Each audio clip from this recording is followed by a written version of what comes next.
Mira, Randy, vamos a hablar de un compañero tuyo de partido que siempre se ha caracterizado por ser un hombre frontal, por ser un hombre directo, por decir lo que piensa, independientemente de a quién sea. El director del Instituto Nacional de las Telecomunicaciones, el Indotel, doctor Guido Gómez Mazara, en el día de ayer estuvo en un programa y hablando del caso de Senasa, perdió la forma, pero yo lo reposté y puse una mala palabra más grande y dije, por fin alguien. Pero no como la de Chanel, no como la de Chanel. ¿Cuál fue Chanel? Ay, tú no. ¿Chanel Rosa? Sí. No. HDT. ¿Ese mismo? M. Pues eso mismo dijo Guido. Vamos a ver a Guido para que ustedes vean. Frente a las cámaras de televisión, uno tiene que generar un discurso de decencia. Pero yo tengo una combinación de sentimientos extraños, pues yo nací en un barrio. Entonces yo quiero que mi madre, mi esposa, no oigan lo que voy a decir. Porque cuando tú tomas recursos públicos destinados a la salud de los infelices de este país y tú manipula operaciones no realizadas y genera contrataciones multimillonarias, tú tienes que reconocer que el nivel de indignación de la población tiene mucha razón de ser. O sea, frente a eso, yo quisiera pedirle a los magistrados que siguieran hasta el final. Que el Senasa 2.0, que habrá de involucrar, intuyo yo, no tengo información porque nosotros somos respetuosos del Ministerio Público, pero intuyo que va a involucrar farmacias, clínicas, médicos, ojalá todos esos médicos que participan en esa vagabundería le quiten el S4. Alguien dijo lo que yo quería decir. Y es que realmente este caso, la indignación de haber jugado con la salud de miles, por no decir millones de dominicanos, no tiene otro calificativo. Y ayer también veía en las redes sociales como alguien decía, y siempre se ha dicho que esto se puede considerar un crimen de lesa humanidad, porque miles, cientos de miles de personas vieron afectada su salud e incluso hasta perdieron la vida. Y que este caso debería de ser juzgado por una corte interamericana. Porque es que la escala de lo que aquí se está jugando, no es que se sobrevaluó una carretera. En este caso sería la Corte Penal Internacional, que es la que juzga los asuntos de crimen de lesa humanidad. Y califica, esto califica, señores. Sí, podría calificar. Califica. Sí, podría calificar, eso es así. Eso es así. Y no, algunos podrían estar considerándolo, especialmente los afectados. Que de hecho se está haciendo un llamado colectivo en los medios de comunicación para que personas que se vieron afectadas o personas que perdieron un familiar, pues se constituyan actores civiles contra estas personas que defraudaron no solamente la confianza, el sistema, sino que atentaron contra todo un país. No, y no solo eso, Patricia, es que cuando llega la nueva administración, lo primero que debe hacer la nueva administración, aparte de lo que se ve públicamente, es cortar de raíz con todas esas clínicas y laboratorios que estaban involucrados en este caso. ¿Y cuántas eran? Eran muchísimas. Y actualmente no se han renovado contratos, están en proceso de licitación, pero actualmente no se han renovado contratos con esas clínicas y laboratorios. Y hay mucha gente que recibe medicamentos del Senasa que en este preciso momento no los están recibiendo. Y terapias. Especialmente en la provincia de Santiago. La provincia de Santiago. Entonces, esto es una situación que va más allá o sea, en términos de afectados, va más allá de los afectados directos y a corto plazo, sino que a largo plazo lo que ha traído consigo es que se rompieran relaciones con esos establecimientos de salud y actualmente están siendo afectadas cientos de miles de personas hasta que todo esto se regule y vuelva a la normalidad. Es decir, que esto es un caso bastante criminal. Iba a llamarlo lamentable, pero yo creo que eso es un término muy suave, muy Randy, ¿qué quiere decir? Es criminal. ¿Qué quiere decir 2.0? ¿Qué es eso? No, que la segunda parte. Eso es lo que quiere Sí, decir. eso se utiliza en el cine, en los largometrajes. 2.0. Sí. Que es como la versión 2. Es como la versión 2. ¿Usted está esperando la versión 2? No, porque incluso eso lo anunció Wilson Camacho, de que la parte 2.0. Sí, precisamente por lo que estoy diciendo. Aquí no era posible que se diseñara y ejecutara un entramado de corrupción de esa magnitud sin que junto con los funcionarios del SENASA estuvieran grandes clínicas y pequeñas clínicas, grandes laboratorios y pequeños laboratorios involucrados. Y farmacias. No lo deje fuera. Y doctores. Y doctores. Porque se dice que el muchos sector salud. doctores recibían mensual sumas para poder certificar que atendían pacientes que no atendían. Señor, es que estamos Se ha hablando mencionado que hombres se le facturan servicios ginecológicos, señores. Sí. Pero además de eso, es que un paciente de alto costo que tenía cáncer terminal se moría y al año todavía estaban cobrando por ese muerto. Cuando habían otros pacientes que estaban en el círculo de espera y que se le decía que no porque el programa estaba lleno. Eso es criminal. O sea, es que eso es criminal. Eso no tiene otra palabra. No, es que no tiene otra palabra. Por eso Patricia hablaba hace un rato de la Corte Penal Internacional y de la posibilidad de llevar esto a ese tribunal internacional para que estas personas sean juzgadas como criminales, como crimen de lesa humanidad en estos casos. Esto es impensable. Este caso de SENASA, yo creo y estoy convencido de eso, que no vamos a tener la necesidad de llevar ese caso a la Corte Penal Internacional porque estas juegan el rol de órganos supletorios, es decir, no juzgan directamente en primera instancia, sino que esperan que el Estado falle para entonces ellos poder operar. Y entiendo que el Estado dominicano no nos va a fallar con esto. Yo estoy convencido de eso. El Estado dominicano no nos va a fallar. Se hará una investigación exhaustiva y en ese 2.0 no solo se van a involucrar a funcionarios públicos, sino también a un conjunto de dueños de laboratorios, de clínicas, de farmacias, doctores, profesionales de la medicina en sentido general que se vieron involucrados en este megacaso, incluyendo farmacias muy famosas de la República Dominicana. Mañana, Julia, que se va a meter hondo. No importa. Sáquelo. No, está bien. Okay. No, ya. Randy, oye, yo hablé. Yo digo, este caso de SENASA, a quien le ha dado en la madre es al pueblo en sentido general, pueblo dominicano.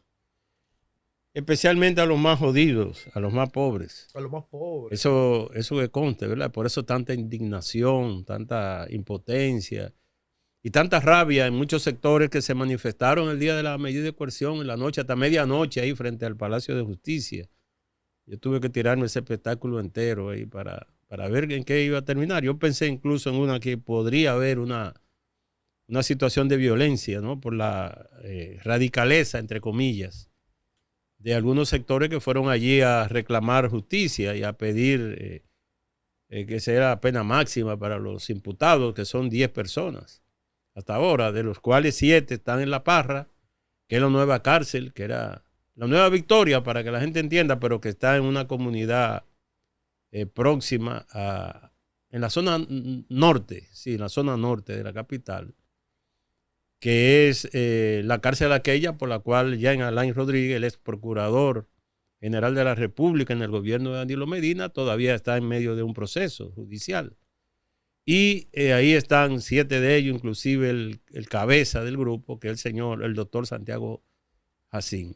Otros 3 están con medidas cautelares en su casa. Pero yo quiero decir lo siguiente, al pueblo que más le ha dado la madre este caso, y reitero, a los sectores menos pudientes, a los más jodidos, a los más pobres. Pero tú sabes a quién también es que le afecta y le va a afectar, yo creo, de por vida, a Luis Abinader, al presidente de la República. Eso no hay quien se lo despinta a nadie.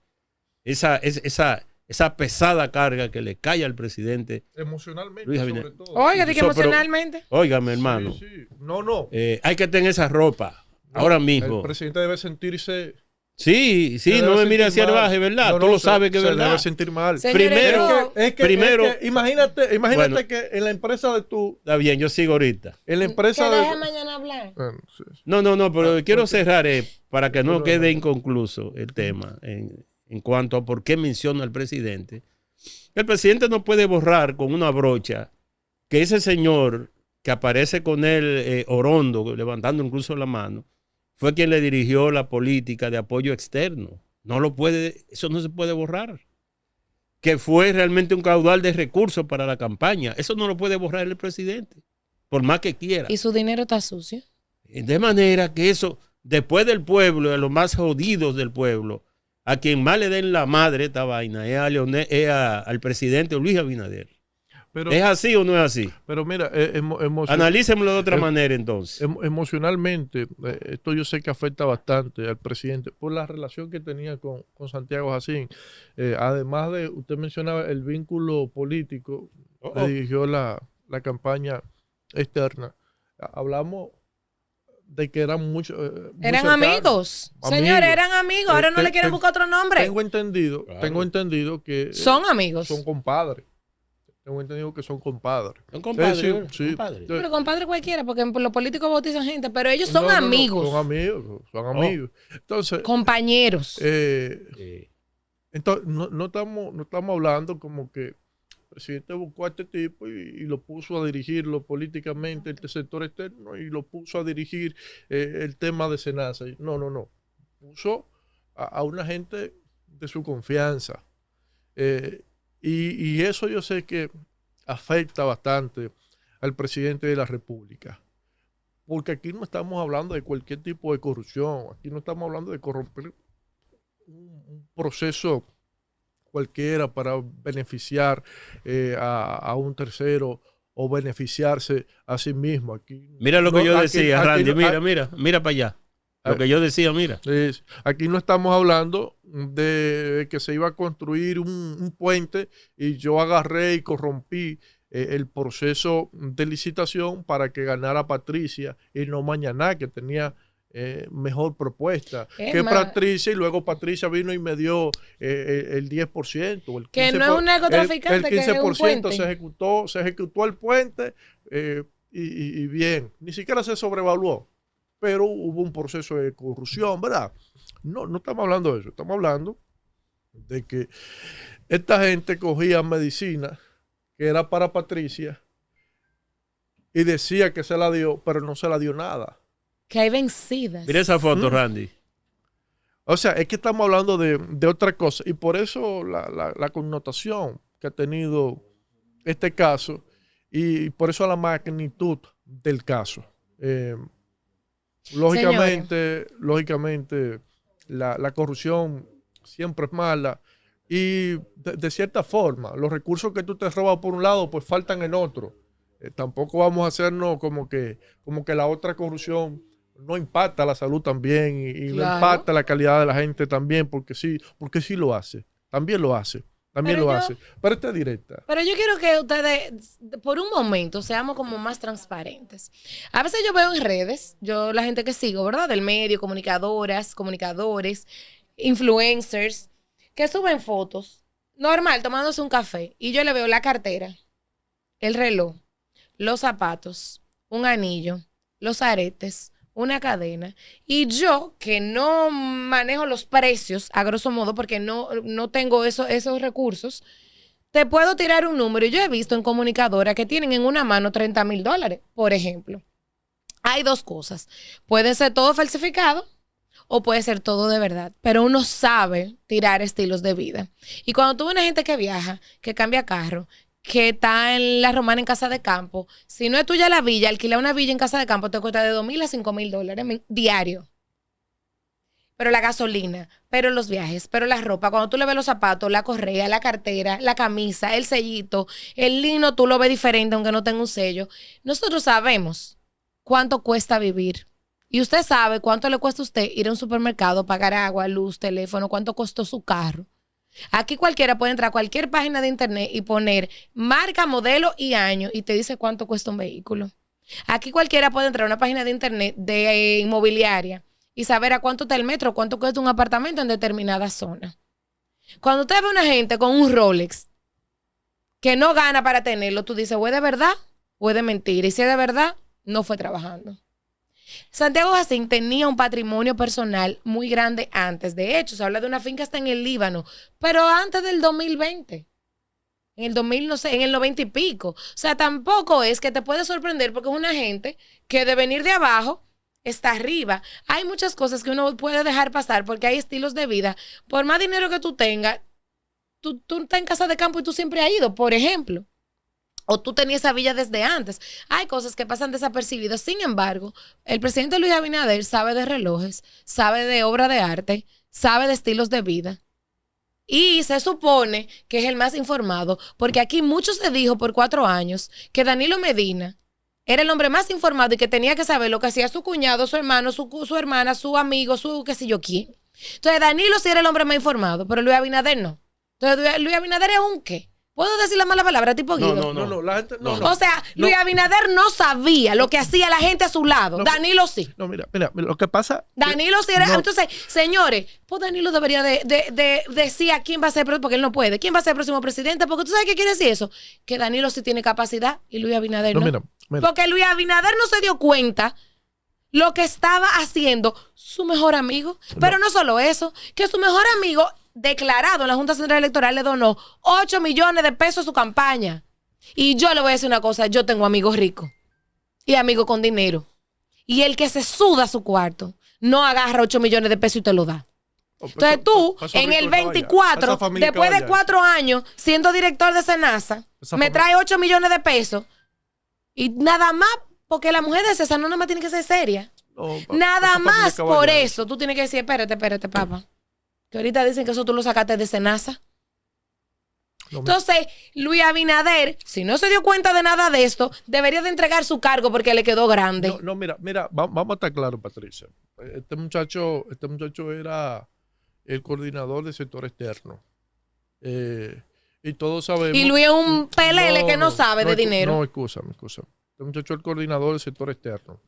Y las campañas políticas donde se recauda la mayor cantidad de recursos económicos es en el sector externo, claro. Precisamente. Entonces, te estoy hablando de una donación a título personal, Randy, sí, declarada en la Junta Central Electoral. Pero cuando estamos hablando del sector externo, eso es caballar. Eso es caballar. Claro, y una campaña de un presidente te cuesta 500 mil, 2 mil, 3 mil millones de pesos. Por eso en el sector externo, a quienes te ponen, no es un mañana. No es un estratega político que pone en el sector externo. No, Santiago Jacín que quiebra Senasa. No, es a un empresario. Todos los candidatos que tienen posibilidad y los que tienen poca posibilidad, siempre van a poner un empresario que pueda acercarse a los demás empresarios y recolectar una buena cantidad de recursos económicos para la campaña. Desde ahí es que se recaudan la mayor cantidad de recursos. Eso, 8 millones, eso es caballar, ¿sabes? Eso es disparate. Ahora, tú decías el tema de que los presidentes lo saben todo. Y yo he hablado de este tema en otras ocasiones, incluso cuando se intentaba decir que Danilo lo sabía todo. No es posible saberlo todo. No es posible. Usted sabe por qué no es posible. Y tú que has estado en un círculo de poder, lo sabes, Patricia. Mañana usted con un hombre de mucha experiencia y que ha visto a muchos líderes importantes, usted también lo sabe. Los círculos de poder encierran tanto al líder que el líder, en vez de ver mucho, cierra la mirada a un pequeño espacio que es el que ellos les enseñan. Los presidentes, en vez de saber mucho, al contrario, terminan sabiendo posiblemente menos que mañana. Y eso es un tema que se ha escrito bastante sobre eso. Incluso Maquiavelo habla ampliamente de ese tema, cómo los círculos terminan absorbiendo a los líderes y terminan los líderes viendo solamente lo que ellos le presentan. Eso es un tema que se ha estudiado bastante desde la ciencia política. Por eso la gente habla mucha vaina. La gente opina sobre muchas cosas sin tener ningún tipo de conocimiento del tema, sin tener ningún criterio científico. Y se da luego este tipo de debate, como le dice el general. ¿Cómo es que dice el general? Nos ponemos a hablar perorata sobre asuntos que desconocemos. Lo mismo con el tema de la Marcha Verde. Y aquí mucha gente empezó a decir que la Marcha Verde no era un movimiento social, que no era un movimiento social, que era un grupo de políticos, Y yo insisto en que no, es que es un movimiento social. Que políticos lo hayan aprovechado, eso es natural, porque al final toda acción social va a tener un impacto político. Toda acción social va a tener un impacto político positivo o negativo. Entonces, no podemos tomar el impacto político para decir que no es un movimiento social, cuando cumplió con todos los criterios, y lo que nosotros vemos hoy es consecuencia de esa Marcha Verde. Aquí se construyó un nuevo paradigma en materia de impunidad y de corrupción. Van a seguir surgiendo actos de corrupción. Sí, en China le vuelan la cabeza, lo ahorcan o le dan un tiro en la cabeza y se siguen arriesgando a sabiendas de que si lo descubren, la pena es la muerte. Y aquí, en un Estado de Derecho, en un código procesal penal bastante garantista, no van a intentar hacer lo mismo o peor. Claro que lo van a intentar. Ahora, lo que debemos seguir tratando es que estos casos sigan yendo a la justicia, pero no conformarnos con que vaya a la justicia, sino que ya que logramos ejercer presión sobre los políticos que eligen los jueces y ejercer presión sobre los políticos que eligen a la Procuraduría General de la República y los políticos que eligen a los procuradores fiscales, ya que logramos cambiar el paradigma de que los políticos tienen la capacidad de esconder información, porque ahora tenemos la 20004 y tenemos la ley de compras y contrataciones públicas y tenemos el SISMAP y tenemos esa serie de herramientas de transparencia que están obligados a publicar todo. O sea, ya que logramos todas esas cosas, ahora lo que debemos lograr es también ejercer presión sobre los jueces para que estos apliquen la ley justamente, apliquen la ley con justicia. Yo creo que ese debe ser el próximo paso. Yo creo que vamos encaminados hacia allá. Y la manifestación que se dio hace 2 días, yo la vi bien, la manifestación. Yo creo que el pueblo debe manifestarse cuando está en desacuerdo con algo, cuando entiende que las cosas deben hacerse de un modo específico. Por eso yo vi bien la manifestación, como vi bien la Marcha Verde, como vi bien la Marcha Amarilla de 2011, 2012, como vi bien la Marcha Negra en el año 2020. Porque al final estas movilizaciones sociales son las que permiten desconstruir paradigmas y construir nuevos que vayan haciendo del Estado dominicano y de la sociedad dominicana un mejor espacio donde podamos convivir y vivir con dignidad. Bueno, solamente nos queda para la pausa, ¿verdad? Decir antes que hay una convocatoria para hoy a las 6:30 de la tarde en el Monumento. Así es. Con vela, de que lleva tu vela. ¿Y en el Monumento cómo a dónde? ¿En el hoyo del monorriel o en la brillante Navidad? Vamos a decir como le vocearon a aquellos que se casaron, déjenlo que se acomoden como puedan.